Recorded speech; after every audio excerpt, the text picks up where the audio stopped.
This is Suzuki's 2025 GSX-S1000GX, and that's a really silly name. So I've lived with this bike for around about 8 months, so I've got some thoughts and I thought I'd share them with you lovely people. Let's get into it. So first of all, I want to talk about the seating and comfort. So this seat does feel quite soft and squishy. However, after around about 2 hours, you definitely will want, or I definitely wanted, to have a bit of a break. For the most part, it's okay, but I found my sit bones, which is the bony bits of your bum, did start to ache after about 2 hours, which I think isn't too bad. Usually it's around an hour and a half, 2 hours for me. I think I have a bit of a sensitive body. I'm a lover, not a fighter. So, you know, bear that in mind. The seat itself is actually fairly squishy, and maybe that's the issue. I did ask Suzuki for a comfort seat, but unfortunately that never happened. So distance may vary if you do try the comfort seat, which I'm sure will probably be a little bit better than this. Knee position, for the most part, was pretty good. I do seem to have an issue with my left knee.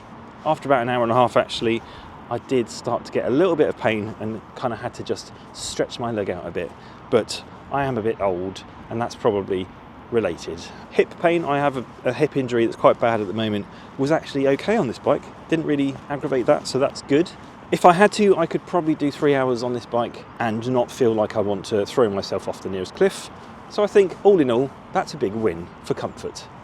In terms of knee position, your legs are a little bit bent up, not as stretched out as you might think on this tall rounder, but they're not too bad either.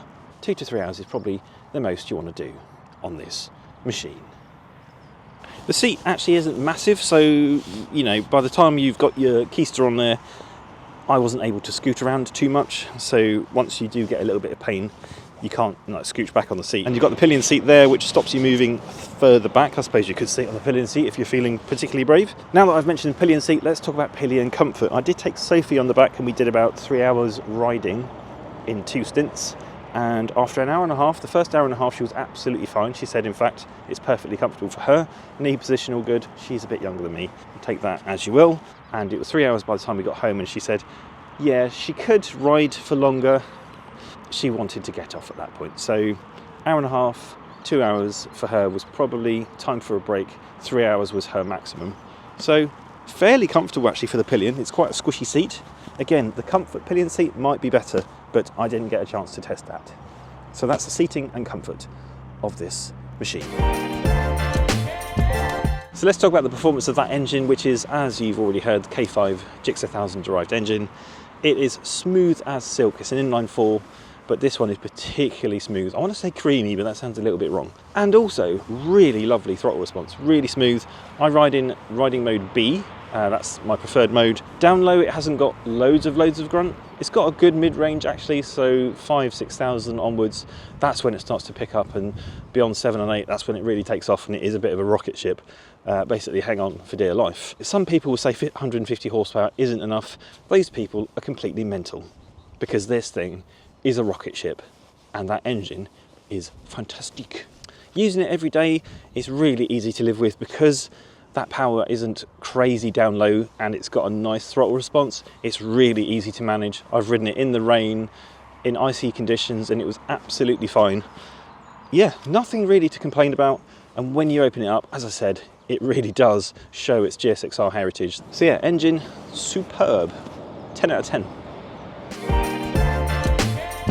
It does say Brembo on those brakes, which might lead you to think, oh, these are going to be heart-stoppingly grabby. Unfortunately, they are quite the disappointment. I'm no Marco Lorenzo. No, that's not. Who's Marco Lorenzo?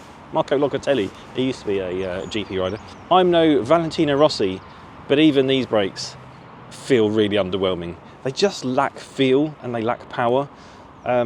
If you really grab a handful, you can stop and you do feel that the power is there, but there's absolutely no feeling of progression. It gets to like a point and it's just like it's literally like you've got 2 wooden blocks between the calipers. It's flipping awful. Suzuki, you really need to sort that out. I'm sure putting some different pad material in there would certainly help a lot. So Brembo pads or maybe EVC pads would definitely sort that out. It's also got rubber hoses, so if you really wanted to, you could get yourself some braided lines and that would certainly improve the feel and long-term performance as well, because over time rubber expands. Surprisingly, the rear brake is actually quite good. Doing low speed stuff, I use the rear brake a lot, and that's brilliant at doing that sort of stuff. Good at modulating your speed. If you go a little bit too hot into a corner, rear brake is actually okay, but the front brake's not very good. Right, suspension and handling. Now this has Showa's semi-active suspension. I think they call it Suzuki Electronic Adjustable Suspension, SEAS. Suzuki do love an acronym, by the way. Stock settings, I didn't really get on with it. That was with the stock tyres as well.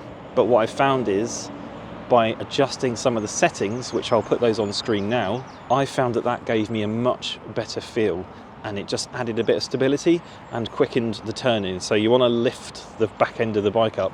So I put the preload to rider and pillion, even though I was riding it on my own. So just jacks the bike up at the rear, so it's on its nose a bit more, gives it a bit more agility at the front, turning a bit quicker, and just gives it a bit more feel. You've got loads of different riding modes, you've got loads of different suspension modes. It is quite a complex beast, so I might miss out something, but if you do have any questions, just pop them into the comments and I'll see if I can remember what the hell I'm doing. But you can just go with the standard suspension settings, but again, I would probably tweak it to your needs and requirements. I found with the stock settings, it just felt a little bit wallowy. Again, those tyres definitely didn't help, but I'll get onto tyres in a bit. And doing some, let's say, higher speeds, we had a bit of a high speed wobble, doing about 120 to 140 miles an hour, obviously on my own private test track in Mexico at some kind of black site. Honest governor, I was not on the public roads, I wouldn't do such a thing.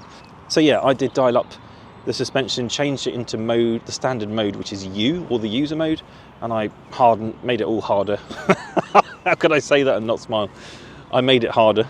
Yeah, and I said, change the preload. You know, like I said, there's so many settings you can really fiddle around with. Out of the gate, I don't find it's one of those things, it's a compromise. I am the sort of height and weight I am, so maybe that changes things. The tyres definitely make a difference. The Dunlop Road Sport 2 tyres that it came with are absolutely abysmal. They take forever to warm up. They're okay once they warm up, but they really don't give any feedback. They're just so vague.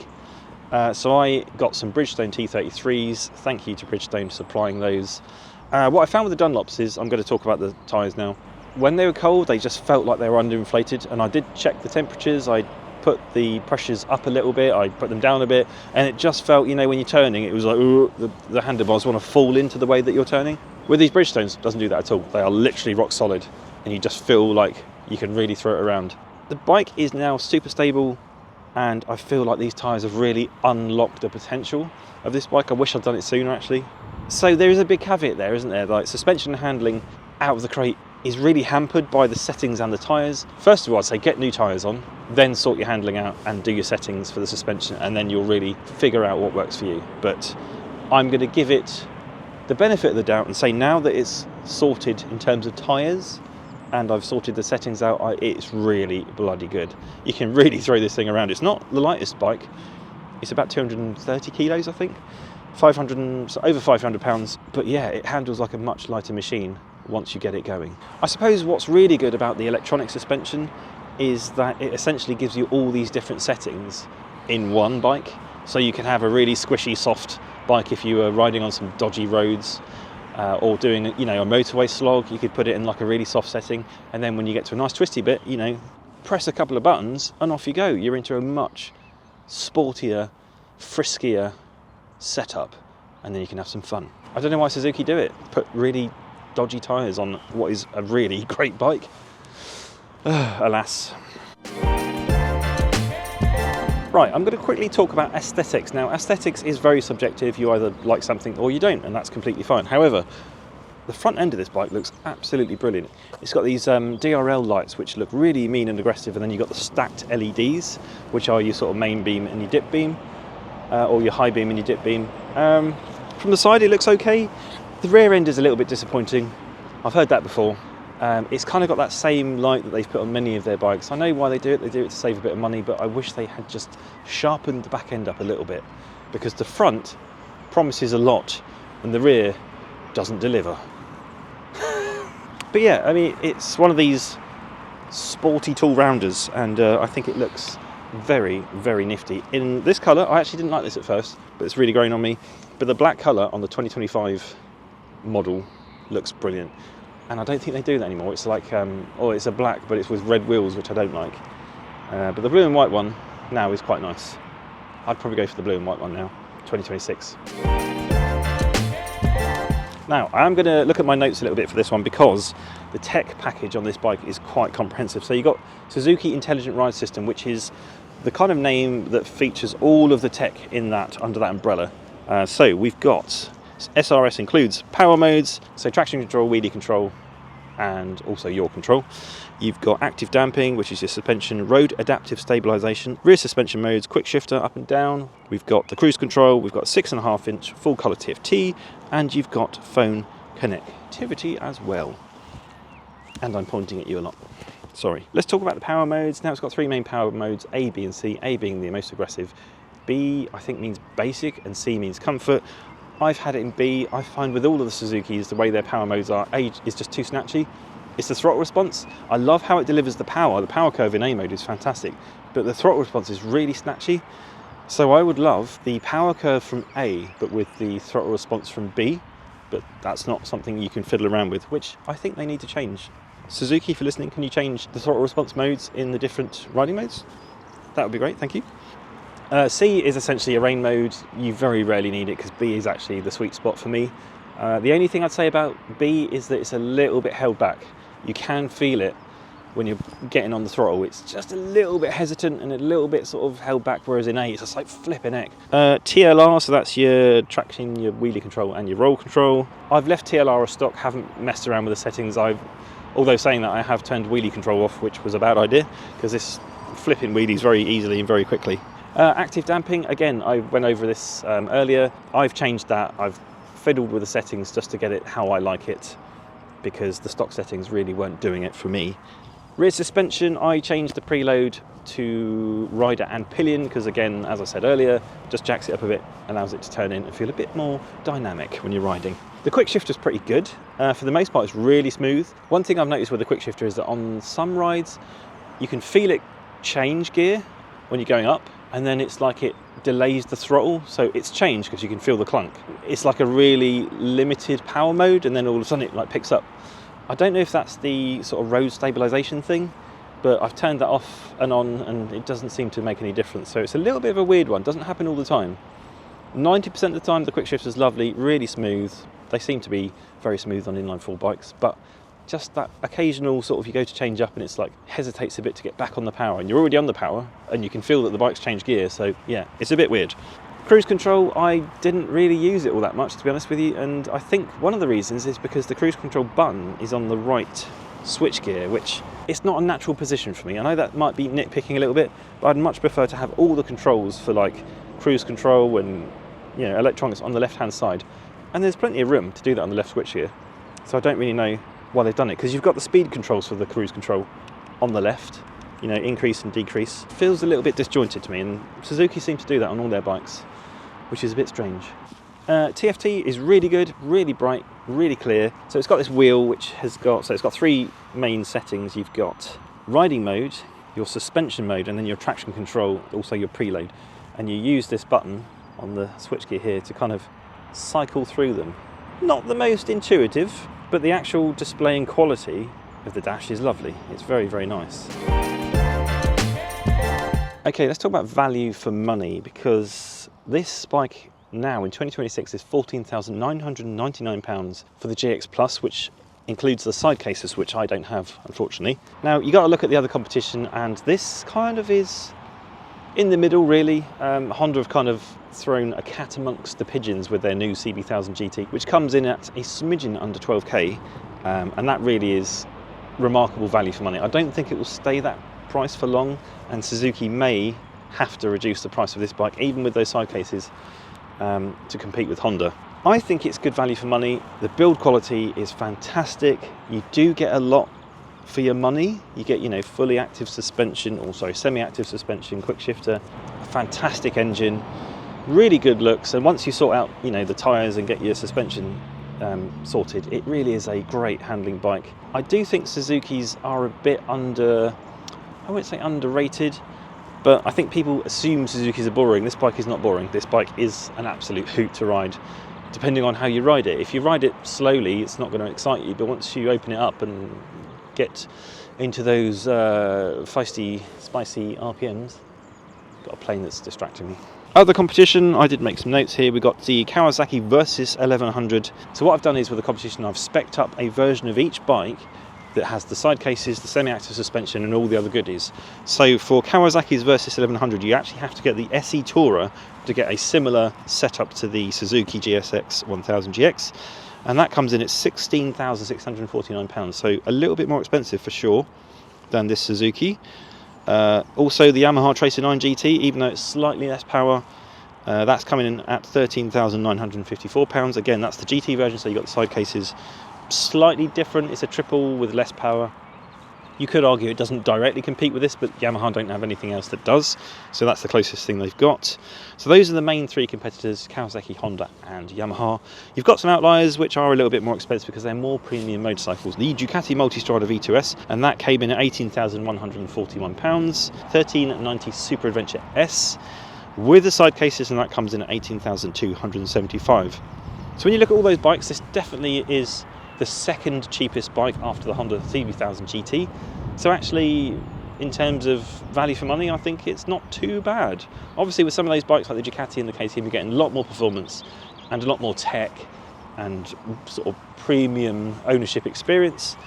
But, you know, Suzuki are pretty damn good bikes. They're built well, they go well, they're reliable, they'll go forever and a day.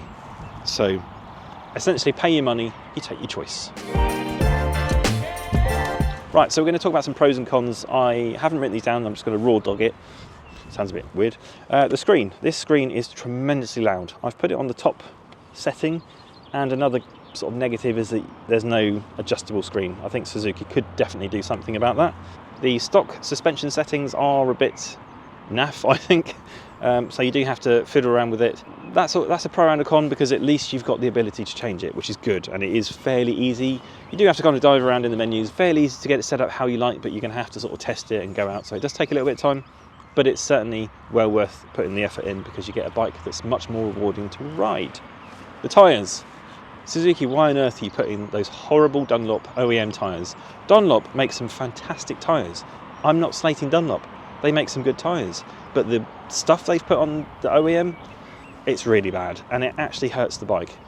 Anyone that buys this bike stock, they're gonna change the tyres. You need to change the tyres. Like I said, I got Bridgestone T33Rs on this, and they have absolutely transformed this bike, unbelievably so. And I'm sure you'll find it with any other tyres, Michelin's or whatever you want to ride. But those OEM tyres are absolute junk. Put them in the sea. Switchgear is pretty good. I would like the cruise control activation button to be on the left hand side, just so that it's all within reach of one hand. You don't want to be using two hands. Other negatives, the rear end looks a bit meh to me, but that's kind of a minor point really. There's lots of positives, right? Engine is fantastic, it looks pretty good. Once you get the suspension sorted, it handles brilliantly. Again, those caveats do hold true. Suspension's sorted, get new tyres on it. It's a wicked bike. And it's fairly comfortable, like an hour and a half, 2 hours, I think that's pretty good. I'm the kind of person, I need to get off after an hour and a half, 2 hours anyway. I can't do 3-4 hours usually, unless I really need to get somewhere quick. But yeah, even like 5-10 minute break, this bike will do all day touring without much discomfort for you and your Pillion. So let's talk about fuel efficiency and fuel economy. It comes with a 19-litre tank, and I was getting around about 190 miles range, and that's, you'd have to run it bone dry, so obviously I didn't do that, but I worked it out. So my average range over the entire ownership experience was 45.8 mpg. I don't think that's bad for a 150 horsepower 1000cc sporty tourer bike. I think it's pretty good. Right, I think that just about wraps up this video. Thank you so much for watching. If you want to see more content like this, don't forget to subscribe, leave a comment if you want to know anything, and I'll see you next time. Peace.